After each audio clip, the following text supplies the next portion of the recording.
Hello guys, it's the Caribbean Bookworm with a long overdue and promised part 8 to our journey to relativity, and this is going to be our final part for our journey to relativity. So we've come a long way, but some things will be tweaked in contrast to my original plans for this series of videos, but the essence and spirit of it will still be the same. The punchline will still remain the same, basically giving you the toolbox needed to jump further into special and general relativity, Einstein's theories. So without further ado, the gist of this video is going to be basically we're going to cover the so-called geodesic equation, which we've done quite a bit of tensor calculus, and we went from looking at different coordinate systems and what the x, y, z values in those coordinate systems would be. We looked at those things onto things like vectors, covariant and contravariant vectors. We went into, their transformations, weird symbols like the Levi-Civita symbol and the Kronecker delta. And then we carried on into the world of tensor calculus and have done since then a lot of things, such as the most important bit being things like the covariant derivative. Now, if needed for this playlist, I would have jumped into the integral side of that as well. As a matter of fact, it was what I promised in some of my earlier journeys to relativity, that we will be looking at how integrals look in a more covariant, like coordinate invariant manner. But alas, I thought at the end of the day that this wasn't needed, especially if you want to just jump into special relativity. Kind of helped too that I'm taking a course in special relativity right now. So even though you won't even have to directly use a lot of these tensor calculus thingies, like in the say if you want to learn special relativity, the journey to relativity videos are still not non-useful. Like you can still use them, especially if you want to jump further into general relativity, which does make use extensively of the notation and mathematics which we've built up.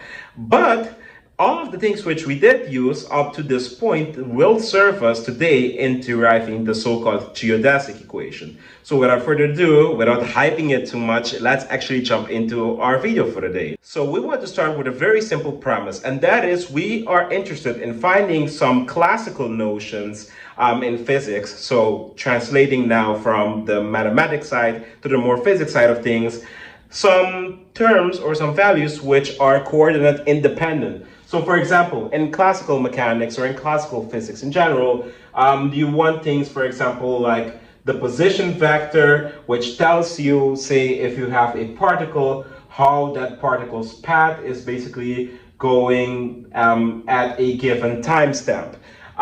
So this vector r is traced from the origin usually, and it kind of varies along the curve, say, of this path. So if you have your position vector at these various instances, then you kind of know the trajectory which your particle is traveling. That is one of the things which we want to find a covariant version of. So say a version at which basically if I translate r to something like r prime, the value still remains the same. I want to find the same for velocity. So a velocity at which if we translate it from v to v prime, v is still equal to v prime at the end of the day. And we want to do something similar for acceleration. So all of these things, including position or x, which was for the r like t that I just showed, all of these things are things which are typically used in classical mechanics to describe the kinetics and the dynamics of objects. And now let's see what's going to happen, like just using some of the things which we've worked with already, and actually just some very simple premises. So say you have a position vector, r. Well, if we want to describe this position vector, depending on what notation you want to use, it typically looks something like, say, having an x e1 hat plus y e2 hat.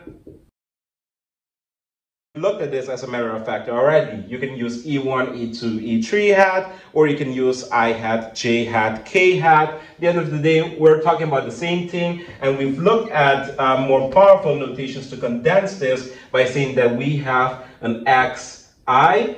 In this sense, the x, y, and z will all be written in terms of axes. So x1, x2, x3, all of this contracted with ei hat.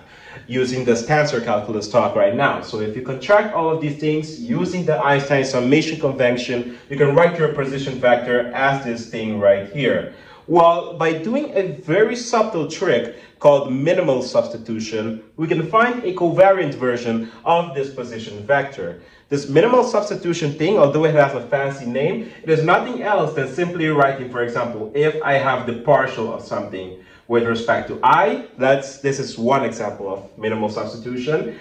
If I want to do the minimal substitution thing in order to make it covariant, then instead of using the notation for the partial derivative with respect to xi, which in this case is a coordinate variant one, so a one that depends on the coordinate system, you write it in terms of the covariant derivative, which is this del I, which we've denoted in our previous journey to relativity. Now, you can also do this for other things. You can say that, oh, for example, if you want to find the Levi-Civita symbol, for example, which we will not be using in this video, thankfully. But for example, if you want to do the minimal substitution to find, for example, a covariant integral of something, then instead of the Levi-Civita symbol, you want to find a more covariant one, which doesn't turn out to be the Levi-Civita symbol, but it turns out to be something called the Levi-Civita tensor density.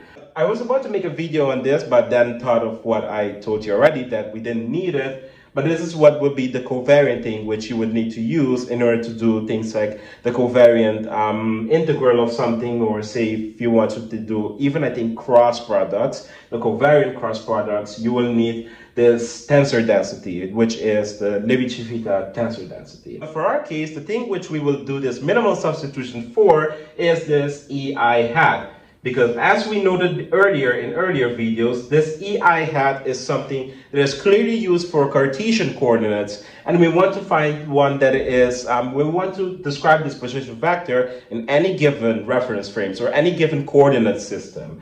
So the more general thing to substitute this EI hat for will be GI hat, which is something that can be used for all given coordinate system. We saw this in the Journey to Relativity Part 4 video, that this actually stands for the partial of the position vector with respect to the given, well, index that you have right here, in this case, xi. Of course, you can write this out further by defining your position vector for, well, something, which is what we're going to be doing right here. So that means that if we want to write our position vector in a covariant manner, then the way it will look is very similar to what we have right here. So you still have xi contracted by something, but that something, instead of EI hat, will be GI hat.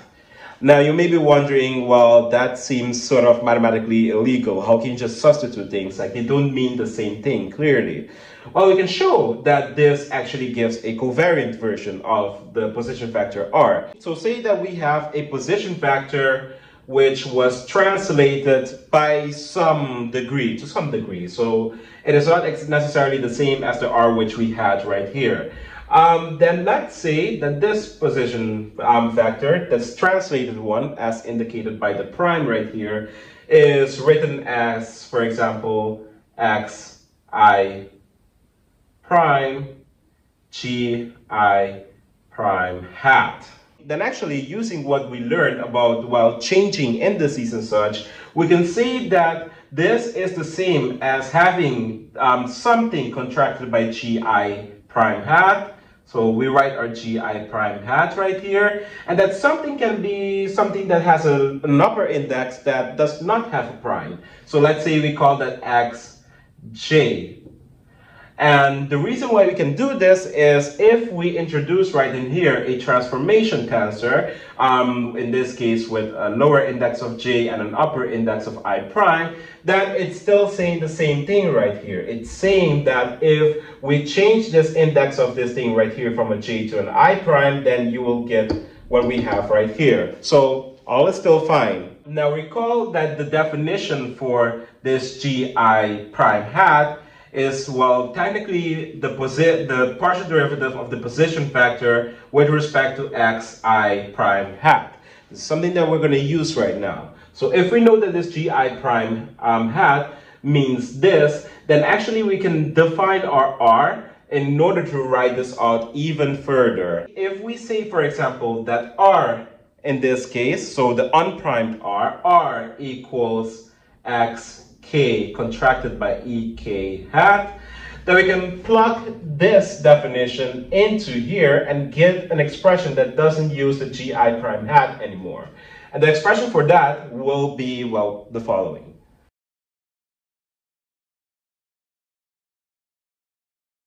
So if we plug things in, if we see that our R right here, the unprimed R is equal to xk contracted with ek hat, then we find that if we plug that R into our partial derivative right here, which the gi prime hat stands for, then we get that the expression right here, when we do the partial derivative, because ek hat, we say, is something that is constant, that is fixed, at least in Cartesian coordinate system, we take that out because if we use the product rule, then the partial of this would be 0. So that term will fall out, and we are only left with the partial of xk with respect to xi prime, multiplied then by ek hat.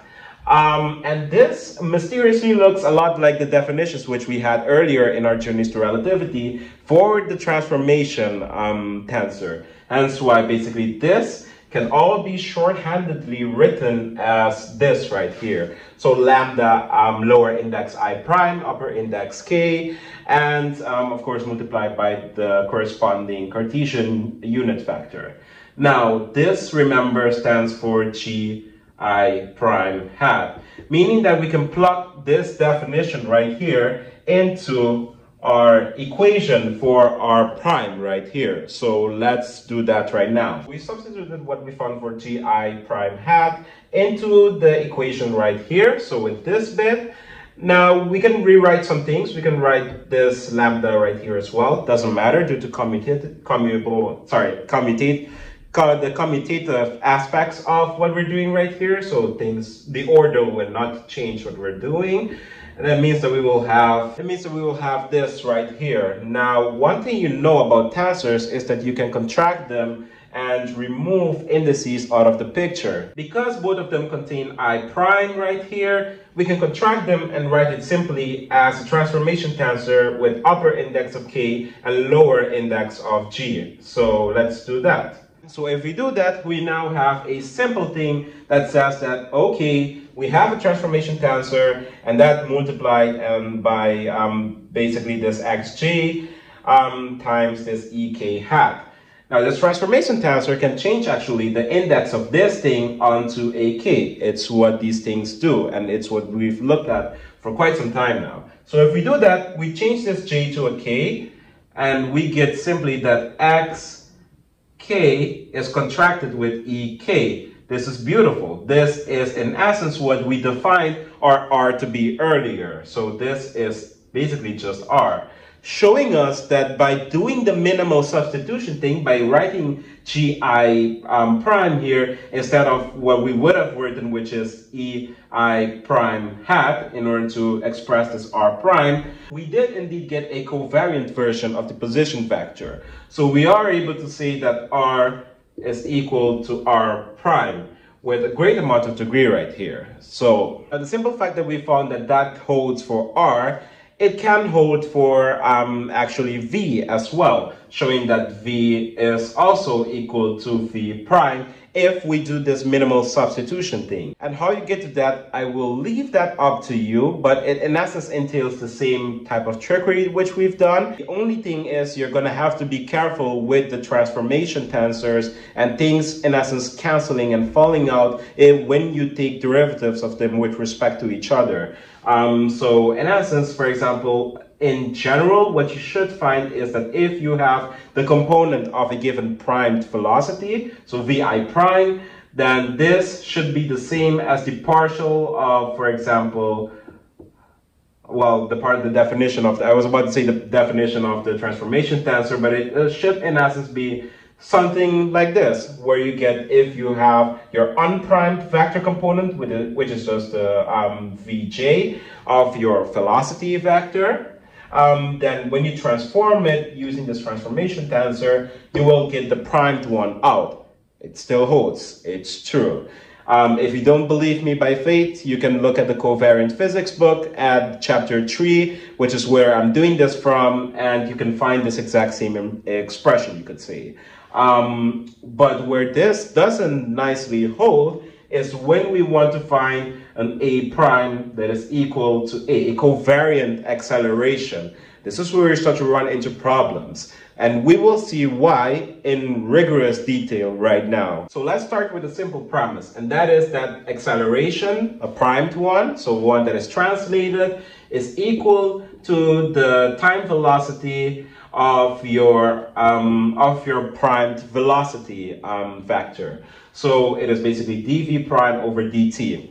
All right, all fair and square. Now we know how we could note vectors using the Einstein summation convention. And we say basically that v prime, so the velocity, the translated velocity, is equal to vi prime contracted with gi prime hat. Here I already did the minimal substitution thing. So instead of having this ei prime, I already wrote it as gi prime hat. Now, if you have this, when taking the derivative with respect to time right here, you get two components instead of just one, because this gi prime hat right here can vary. It is not like an ei prime hat, or just a regular, you could say, ei hat, which is constant in Cartesian coordinate system, so falls out. In this case, this is something that can change over space. So you need to take the derivative of that also into account. So let's see what this looks like, shall we?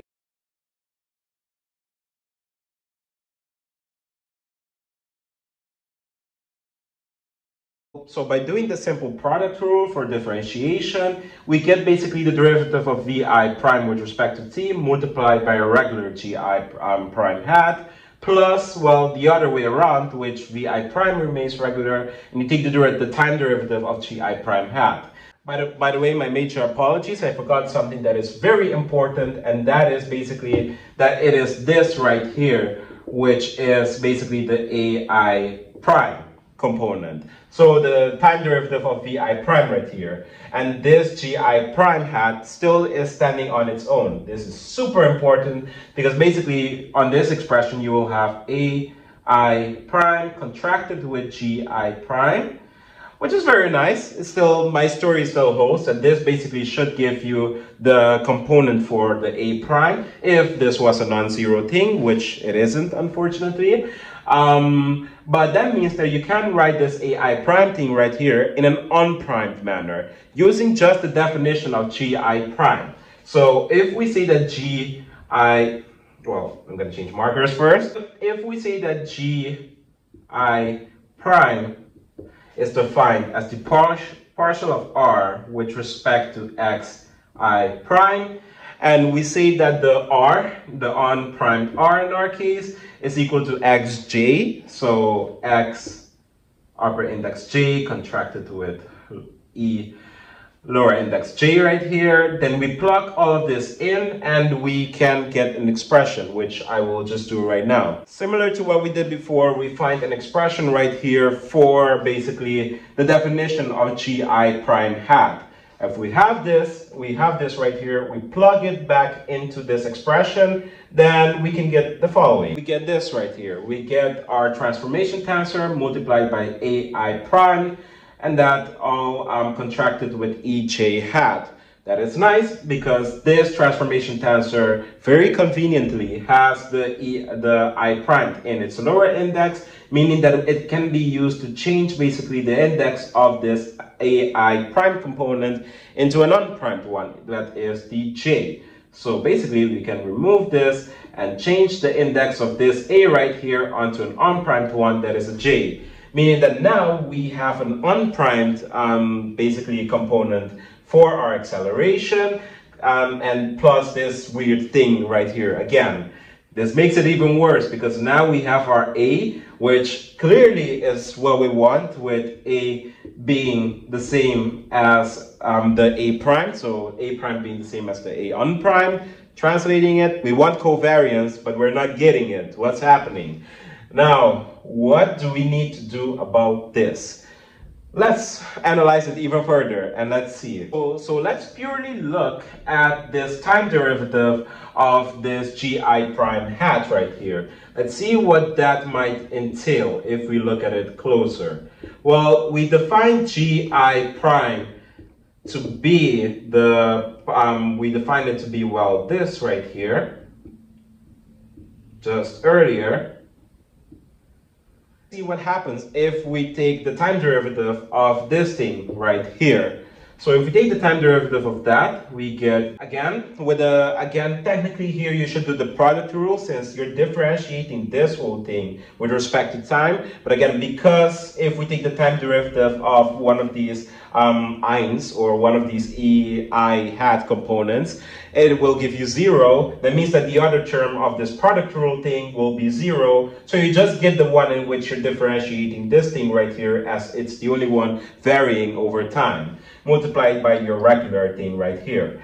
So if we have that, we can then impose some weird finical trickery, which will make sense as we jump more and more into this. Well, if you want to take the time derivative of this thing, well, this thing right here is itself dependent on xk, and xk is the thing that is dependent on time. And though that might feel weird, it does make sense because this xk right here, the input of this thing is your position factor. So you're taking partials of the position factor with respect to xi prime. And the position factor is the thing that depends on time. So if you are to write this out, so the derivative, you could say, of purely this bit. If you want to take the derivative of this thing right here, and this is dependent on xk, then we want to take the partial derivative of this thing right here with respect to xk, and that multiplied by the derivative of what's inside, being the partial, in this case, partial xk. Xk is the thing that's inside, and now that with respect to time, as that is the thing that is dependent on time. Now, if we write the definition for this, then we get a more neater expression. Well, not neater, it actually looks uglier, but semantics aside, if we take into account that this thing right here is partial of xj with respect to xi prime. So this does not look cleaner. I'm sorry, that's just how the thing looks like. This xk right here, the partial of xk with respect to time, actually gives you a velocity. In this case, it gives you the kth component of your velocity. So I can just shorthandedly write this as either x dot k, so the kth component of your velocity, or I can just write it as vk, the k component of your velocity. Doesn't matter. But now we have this thing right here. If I put these things together, it means basically that I will take the partial derivative of xj with respect to xi prime first, and then I will take the partial derivative of whatever I found here with respect to xk. This actually can be written as one thing, and the notation might look weird, but in essence, what I'm saying is what is meant by the notation, and it is something in multivariable calculus known as a cross derivative. So you're taking the partial of something with respect to one thing, and then with respect to the other thing. Could be a function of two variables like f of x and y. Take the partial with respect to x first, then the partial with respect to y. That's the philosophy right here. So if I write that in this other notation, I have that I take the partial of xj, the cross derivative, you could say, this comes first, and then the other thing, vk. So that's what I have right here. So now this is in essence what this term means right here, which looks very ugly, but I will write it up here so that we can continue to further elaborate on it. Okay, so this is what the derivative of this transformation thing right here with respect to time is. It gives you this. So if we are to plug that into the expression for our a prime, what we will get is vi multiplied by this whole thing right here. We have basically that A prime is equal to A. It is equal to some degree with A, but plus this weird term right here, this cross derivative term right here.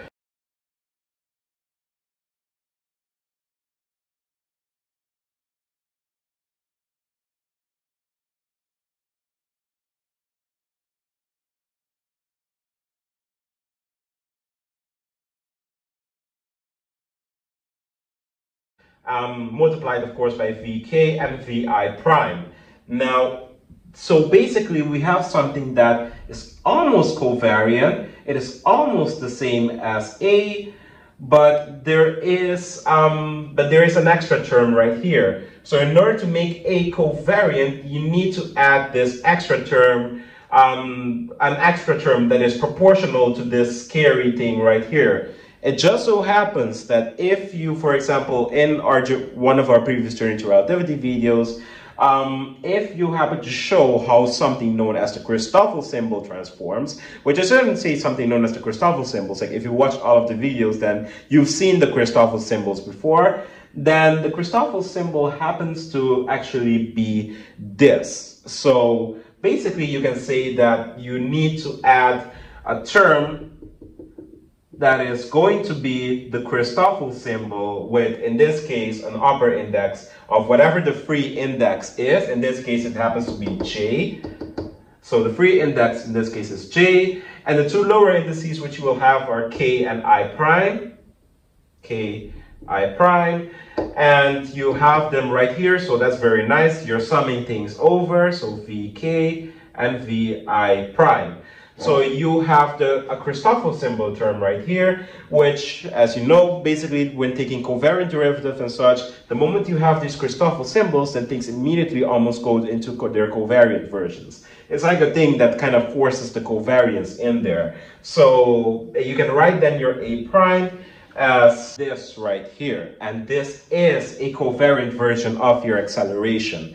And the reason we went on this whole tangent of finding the covariant version of the position vector of, well, we didn't find that of velocity, but we took that it's true, and we found the one for acceleration. Well, actually, we want to look at the Newtonian mechanics. We want to look at classical mechanics again, and we want to look at Newton's second law. So Newton's second law states that if you're in a particular reference frame and you're looking at something happening, so say you're standing still right now and you're looking at a ball flying, if that ball is changing trajectory and velocity, is moving about with a particular acceleration, then you can describe the position and the way that ball traverses in space using Newton's second law, which is F equals ma. If you want, you can write this in component form and say that the force has an ith component right here. So the force, that makes sense as well. The net force, or the external force on the ball that the ball feels, is basically, it has an x component, a y, and a z component. And so does the acceleration that the ball will experience. Now, if, for example, in, again, Newtonian mechanics, if this ball experiences zero acceleration, it is one way in which you can define something known as an inertial frame of reference. A frame of reference in this case is just basically if you attach a coordinate system onto something, like if out of me is taking an XYZ coordinate system, or out of the ball is taking an XYZ coordinate system. If I am standing still right now and not moving relative to something with constant velocity, then I am technically in an inertial frame of reference, though that definition becomes very loose the more you go into the physics of it. But I'd say that that is the case. Then you could say that basically if we want to find the inertial frame of reference of something, then we set acceleration equal to 0 so that it experiences no external force. And as you know from classical mechanics, if something is not experiencing any external force, then it is moving through a straight line or it is standing still. So if you want to know the straight motion of something as it experiences no external force, no change in momentum, then we can say that, okay, acceleration equals 0. So that means that for this, you can say that, oh, this whole hairy thing right here is equal to 0. And that's kind of nice. you can write this in the form of, well, with x's as well, and using the dot notation for the time derivative. So what I mean by that is basically that, oh, a is equal to v dot, and this dot just means, well, the time derivative of something. So in this case, the time derivative of v, and it is equal to x double dot, as it is the second time derivative of the position. So if you want to use that notation, that's perfectly legal as well. Let's use that even, shall we? So that means if we set acceleration equal to 0, we have x double dot j, and this is x dot, just one dot, because velocity is one time derivative of position, x dot k, x dot I prime. Nice. And if you want to, for example, find the acceleration in one given coordinate system, then you just move this Christoffel symbol term to the other side, and you get that this term is equal to minus the Christoffel symbol term. And this Christoffel symbol term, as you can notice, if I do that right now, so if I write the acceleration of something in one given coordinate system as this thing right here, which is just the negative of the Christoffel symbol term, and multiply both sides by m, by a mass, then actually I get that the net force that something experiences, I basically just wrote here ma, so ma is equal to something. This something right here, the negative of the Christoffel symbol term, is the x force that something experiences, or let's rather be more specific, the j component of the net force that something experiences. So you have a way right here of describing the net force component of something in a covariant manner. And this is very useful, especially if you want to go further into general relativity. This is something known as the geodesic equation. Very powerful thing that basically tells you how something traverses in its, you could say, straightest possible path, or to be more specific, how it would traverse if it were to be, for example, a free particle moving in space, particle not experiencing any type of external force. So we have the geodesic equation right here. And well, if I, instead of not being lazy, decide to write the whole thing, it will look as the following.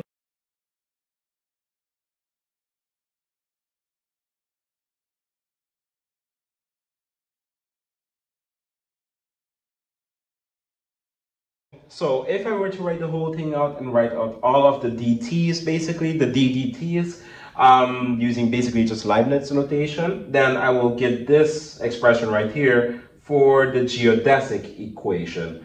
This is a classical version of the geodesic equation because it doesn't take into account the principle of relativity, which comes into play basically with Albert Einstein. If I were to do that, then I would change basically all of these dt's into d taus for very specific and technical reasons, as this is something known as the proper time. But I've teased relativity a lot, and do get this as best as you can into your memory. Not remember all of the tedious Christoffel symbol terms, but if you follow all of the videos up till now, I hope you're comfortable with deriving this geodesic equation by yourself, one way or another, because if you have the Covariant Physics book, they show you how to derive this in a more hand-wavy manner that is also nice as well, and maybe even quicker for you to remember personally. But I like this derivation because it makes sense for me. Now, let's actually jump into why there is a need for relativity in the first place. Well, if we skip now all of the tedious tensor calculus and just look at a physical situation in which you have just a random guy standing outside right now and a train. There's always trains involved in relativity, just bear with me. A train moving along with a particular velocity. Then if you were to imagine that both of these people are on the same level surface, so one way or another, this train is exactly the same position level and it's not deviating in height somehow from this person, impossible, but let's go with that for our thought experiment. then you will have two coordinate systems in which you can see things happening. You have the coordinate system of the person, which I will call person S. And let's say its coordinate system, if we're using Cartesian right here, will look something like this, where this is the X, Y, and Z right here. Now, or actually rather, I will use right-hand coordinate systems for this.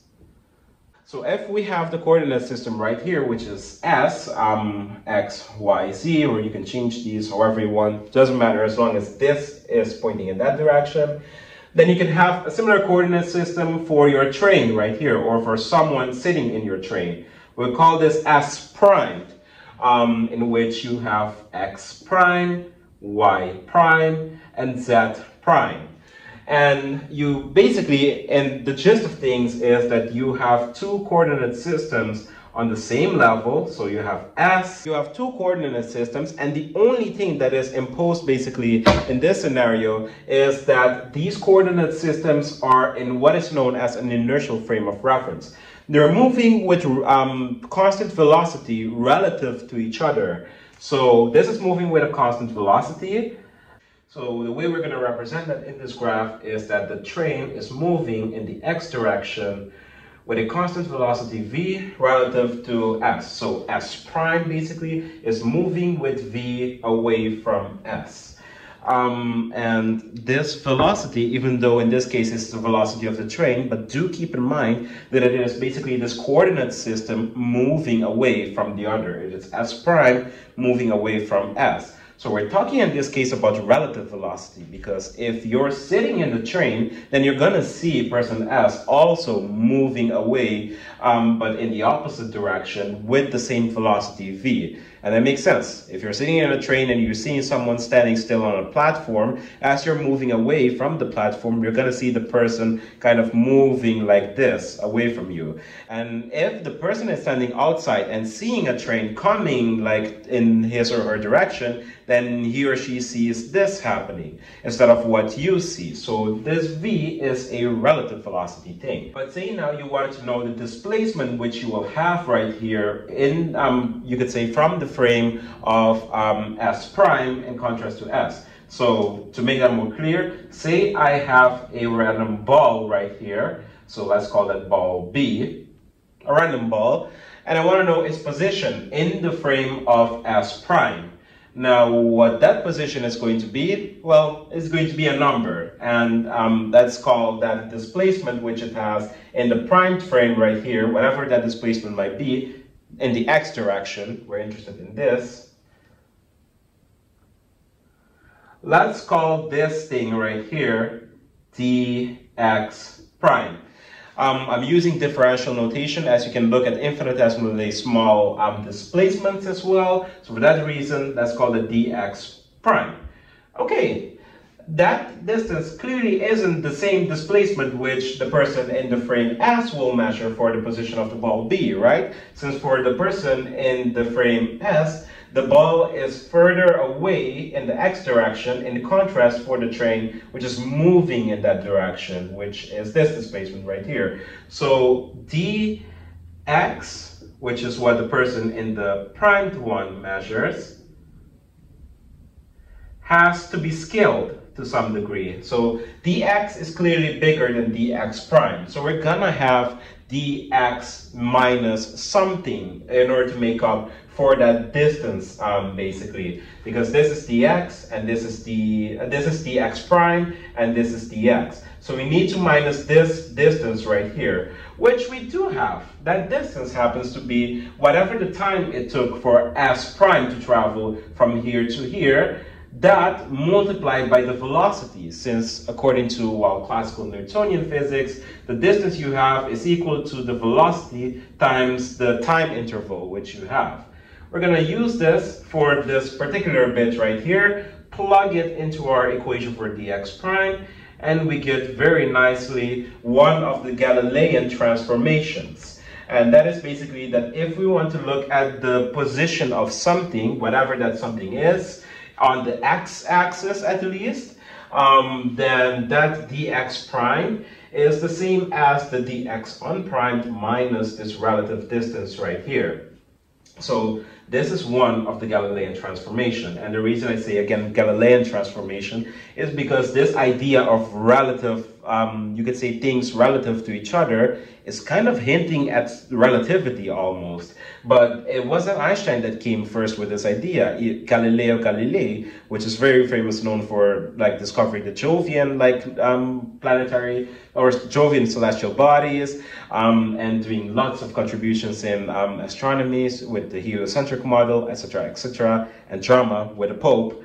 Well, he came up with this nice little way in which he can translate across reference frames, across inertial reference frames. And this holds not just for dx prime, you can do so for the y's as well. But if this ball is moving in a one-dimensional path, so let's say it's just moving across the x-axis, then basically you would have that its change in the y, so dy prime, will just be the same as its change in the y from the frame of S. And that makes sense. The ball is only moving across like the board, like let's say this is a flat board, y is sticking outward, so it's not, the ball is definitely not sticking out of the board. It's a two-dimensional thing. And if we say that this ball is moving in a straight path, then it's not going to be moving in what we called in this case the z direction either. So dz is also going to be the same, dz prime is also going to be the same as just your regular dz. One of the things which classical mechanics assumes, or that basically Newtonian laws assume, is that dt prime, the time elapsed from the frame of S prime, is the same as the time elapsed from the frame of S. And well, that seems very logical. Like there is no time difference that we will measure, like at least in our everyday lives, like of something happening. So if say two explosions happen, someone standing outside of a train, seeing two explosions happening somewhere like in the distance, we'll see that explosion or the fragments of that explosion like kind of growing and going out there in the same time interval almost as someone that is moving in a train. So that is very fine and dandy, but that's where Einstein comes in. Basically, Einstein notices that basically this, all of these Galilean transformations, well, they only hold for velocities or relative velocities that are not close to the speed of light, or what you would call in jargon non-relativistic velocities. And in that case, in order to generalize these transformation rules, actually not just Einstein, but a Dutch physicist also known as Hendrik Lorentz comes up with this more generalized version of this Galilean transformation known as the Lorentz transformation. And they look almost similar to, we're going to ignore the dy prime and dz prime for now, as it makes our lives somewhat easier. Of course, you can have the dy primes and dz primes which vary from their co-partner, like their unprimed partners, you could say, but that would mean that these frames are kind of oriented differently from each other, and that's going to make life really complicated. But in order to get the punchline across, the Dutch physicist Hendrik Lorentz introduced this thing, which is conveniently named after him, called the Lorentz factor, or also known as the gamma factor. This gamma factor pops up a lot in special relativity. So right now we're segueing from the classical mechanics, from classical Newtonian mechanics using Galilean transformation into the realm of special relativity. Because this gamma, if it were to be equal to 1, then your typical Galilean transformation will hold for like frames, inertial frames moving relative to each other. But if gamma was not equal to 1, then you will have something entirely else happening.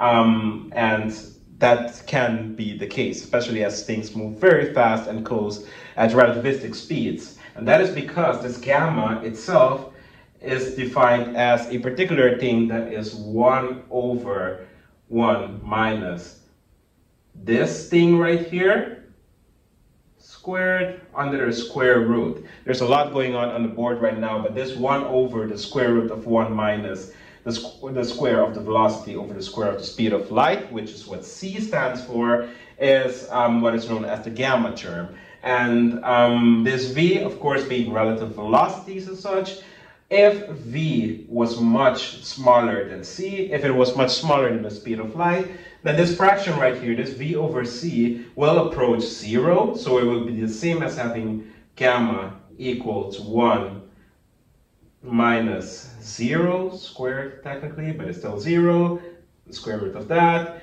That's almost the same as having 1 over the square root of 1, which is just 1, basically. Showing how at very low velocities, or relative velocities, this gamma comes close to 1, in which you get this classical Galilean transformation.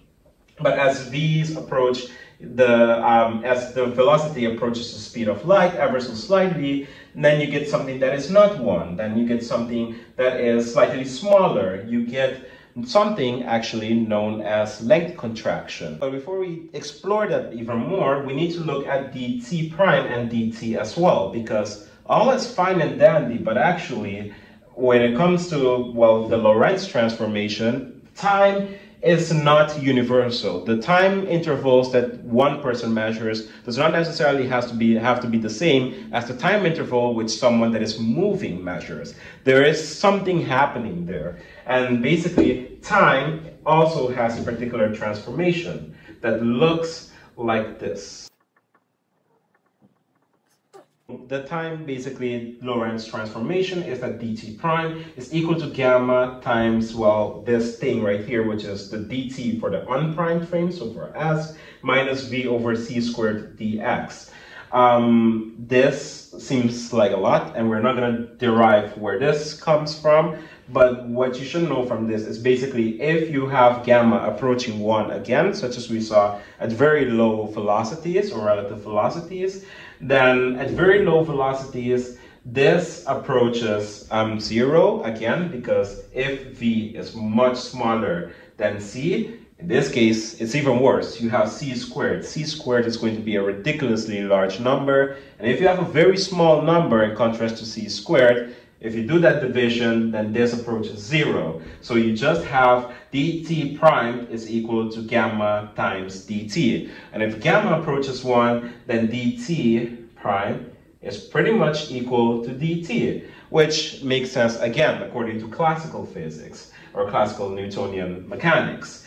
But if you have other cases at which v is somewhat closer to the speed of light, then you have a non-zero value that is non-unitary or not equal to 1 for gamma, and you have that this also basically comes into play. And in particular, the things these Lorentz transformations are telling you is that the time interval and the space interval that you measure, it actually depends on your reference frame. It depends on what point of view or what reference frame you're using basically to look at something happening.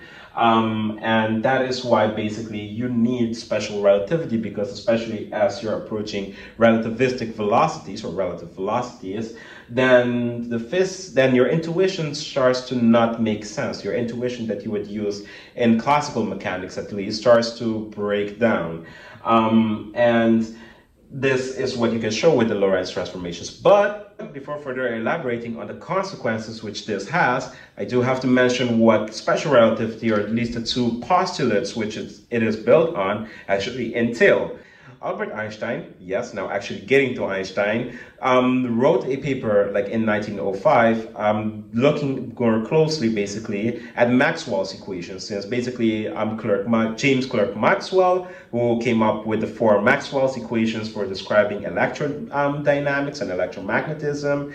Einstein was interested in how these equations hold, especially considering the fact that the speed of light seems to be a very fixed value. And that pops out just from Maxwell's equation. But of course, that was confirmed experimentally as well from the Michelson-Morley experiment, which I highly recommend you look into. A very interesting thing in which physicists at first thought that light needed to travel through this media that permeated throughout space, and it was denoted the ether. They looked for it using this nice and intricate interferometry experiment, but then they found that, oh, there were no evidence for like the speed of light deviating as the position of the Earth changed over a year. So they noted that, oh, the speed of light is clearly something that doesn't depend on the position of the Earth around the sun.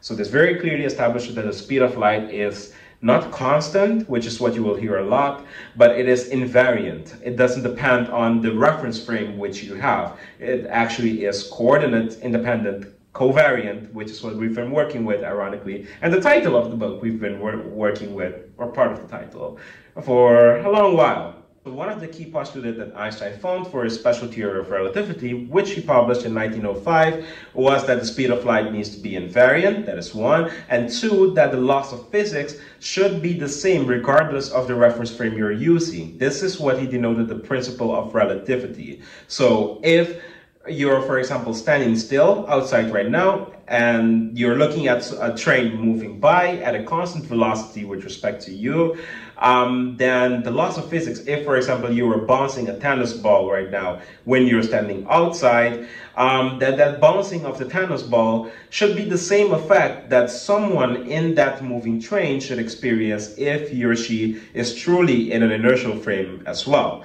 So if he or she, if the train is moving with constant relative velocity with respect to you, then if he or she is bouncing a ball, then that person will also see the ball bouncing up and down with the same way that Newton would describe, basically using his laws of motion.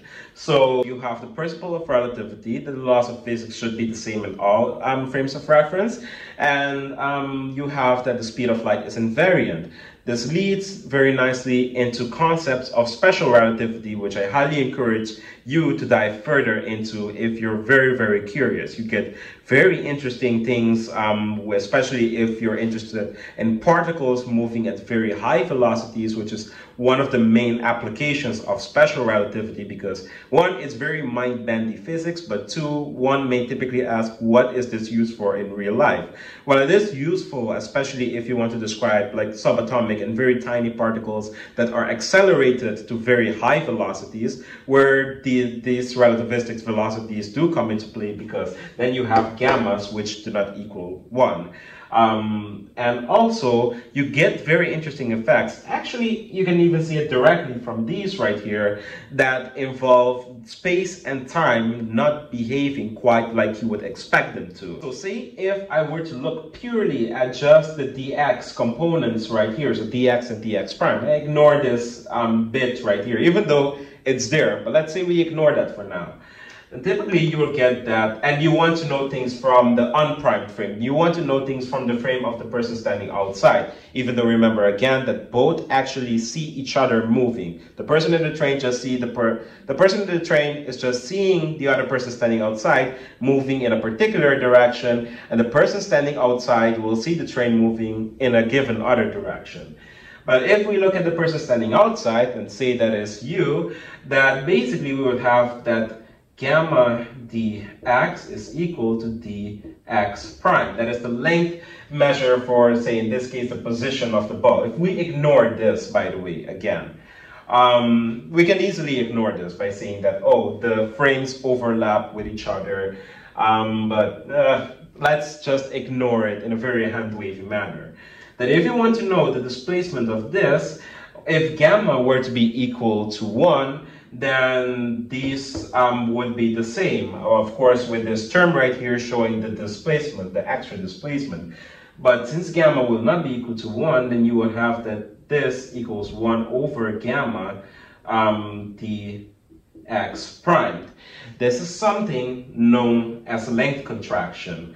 And this is a very funky thing that is particularly prevalent in relativity. So if I am to erase this. This means, for example, that if I have a train moving, for example, at very high speeds, so S prime is moving at velocities that are pretty much approaching the speed of light somewhat, and you're standing outside like this, then the distance or the displacement, if something, for example, happens right here, If you have a ball traversing in a straight line, the distance measured by in the frame of someone sitting in the train right here is actually the distance which you will measure, but it is squeezed somewhat. So the thing moving close to the speed of light will appear to have experienced a sort of squishiness of space, at least from your frame of reference. So if it's moving with very high velocities right now,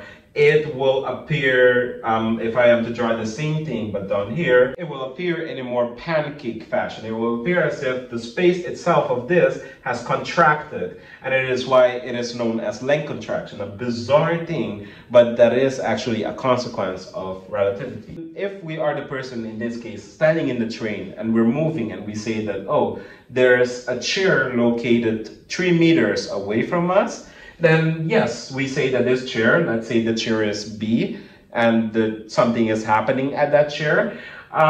We say that, okay, that's happening at dx prime, 3 meters, that's fine and dandy for us.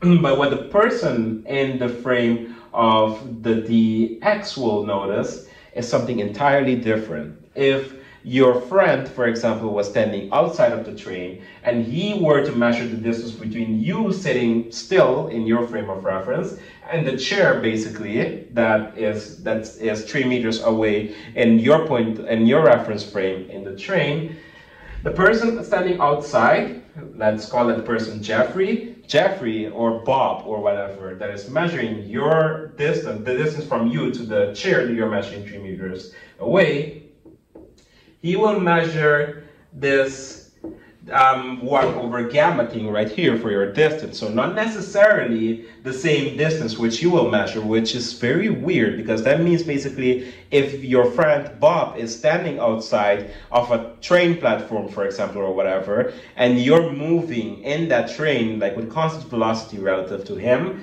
then if you measure that there's a chair 3 meters away from you, then your friend Bob will not necessarily agree with that statement. He will say that, wait a minute, the distance you measured at 3 meters was actually scaled by some factor, and it is actually shrunken a bit. And it is shrunken a bit by the amount of 1 over gamma. That 1 over gamma is, if you plug that gamma in here, you basically get 1 over the square root thing right here. So basically you flip that over since you're dividing by a fraction, and you will get that basically your friend Bob will measure this for the distance between you and the chair at B. Of course, this velocity thing right here, let me put that coherently right there. This velocity will not be a very small velocity in the case of problems with relativity. It is a velocity that is approaching relativistic speeds. Otherwise, if it was something moving very slowly, then this approaches 0. So you get that the distance which Bob and you will measure will roughly be 3 meters. But if the train is moving by very fast, let's say is moving at speeds of 3 over 4 of the speed of light, irrealistic, but let's say it was, then this plays a role, and basically if that is the case, then you will get 1 minus a number right here. And if it's 1, if v is 3/4 the speed of light, then if you do the math, then you get that, plug that in there, you get 3 over 4 times c divided by c, you get 3 over 4 squared, and you do a little bit of algebra, you get,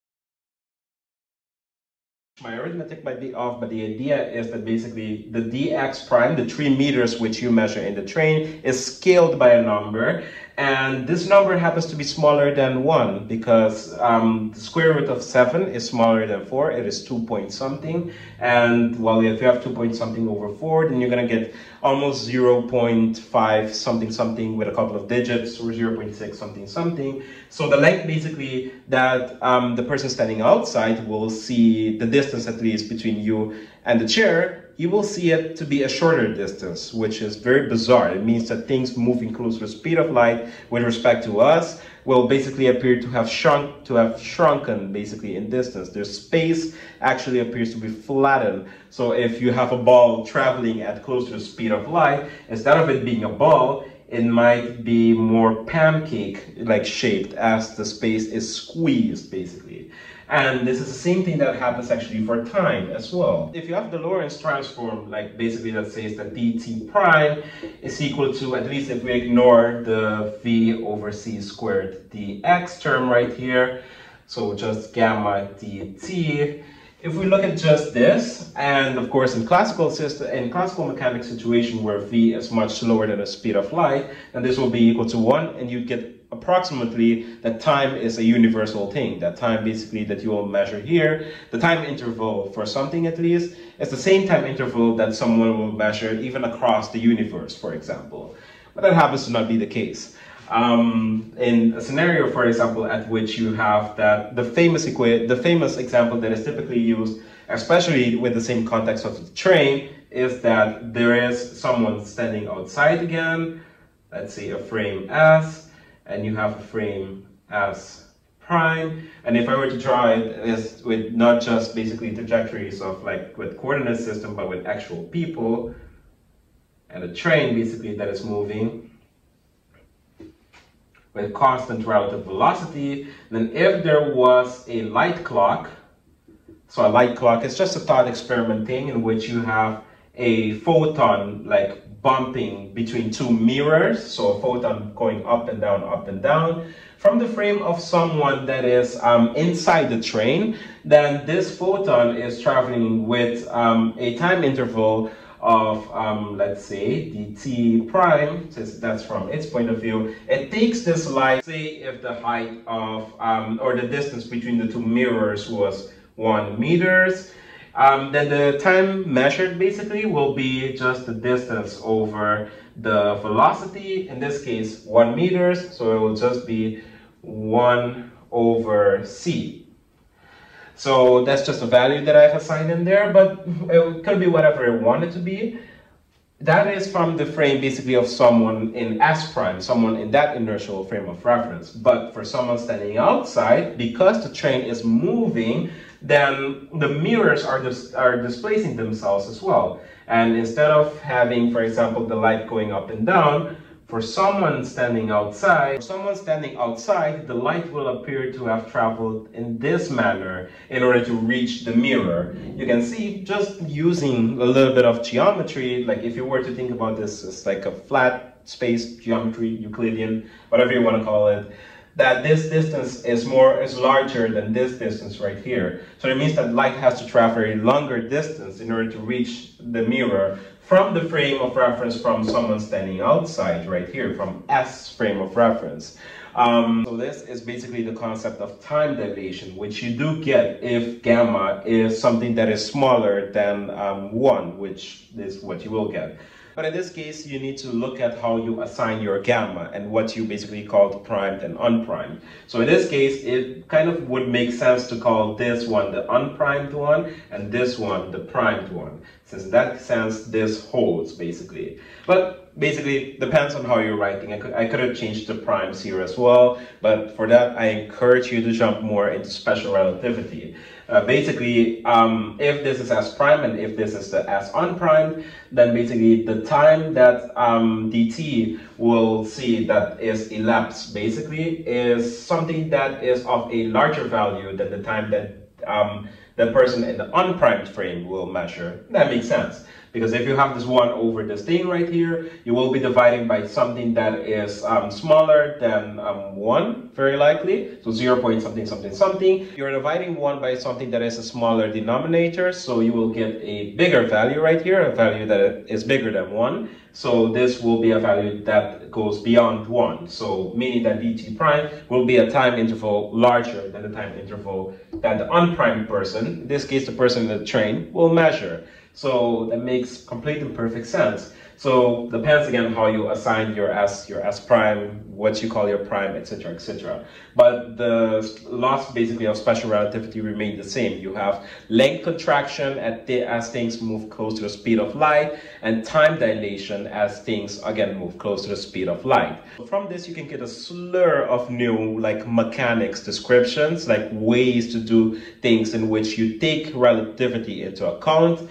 You can get things like the kinetic energy or the potential energy, but in this case, because of relativity, the kinetic energy does not look the same way as you would expect of 1 over 2 mv squared, but it will have a different form altogether. And in principle, you can even get to something known as a 4 vector, which basically describes the time position of something. So we call it the x0, the x position, the y position, and the z position, all in one, you could say, column matrix, or in one vector basically. And this is called shorthandedly dx mu.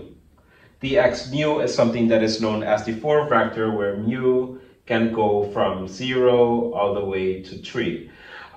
So this is used a lot in doing calculations with particle physics and such, which again, I highly encourage you to delve into special relativity. But the last sales pitch will be that all of the talk which we introduced of like the metric and line elements and space-time coordinates, but we talked about how you can denote things with tensor notations and such. That comes back again as well. Basically in the form that if you wanted to write a whole description for space-time itself, in this case, time and space are seen as one unitary thing and not just two separate things, then you will have something that describes all of space-time, at least flat space-time, known as the Minkowski line element or the Minkowski metric. So ds squared, as we've noted metrics already, is equal in this case to in this case minus c squared d tau squared, and that is equal to the Minkowski tensor, which is eta mu nu dx upper index mu dx upper index nu. And without diving too much more into special relativity, I will leave the rest for you to explore by your own, especially if you're curious to learn special relativity. There are some great content out there, both on YouTube and on websites, and of course literature like Covariant Physics, but of course there are other nice books as well.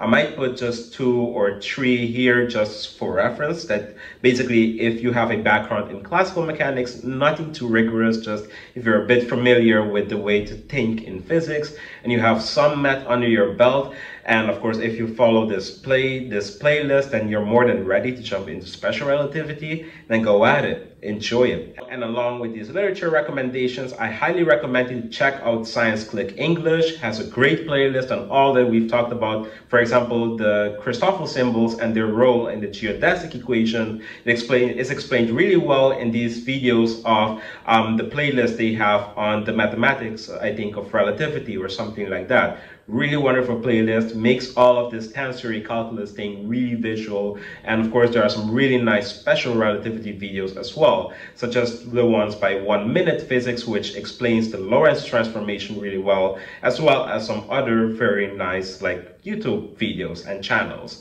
So without further ado, that basically reached the end of our journey to relativity. I hope it was helpful, although some degree I would imagine it was difficult to listen to because of the audio quality and such, because I had to do stuff at home. But I hope nevertheless that the essence that you needed in order to jump further into relativity was given with these sets of videos. I know it helped me personally to explain this stuff in order to nail down, and it was kind of nice for pedagogical reasons as well. But I hope in essence that you got the gist of what you needed in order to further jump into special and general relativity. Thank you so much for basically staying tuned, and especially if you carry through throughout this whole list of videos for our journey to relativity. And I hope to see you soon in a potential other journey. Bye.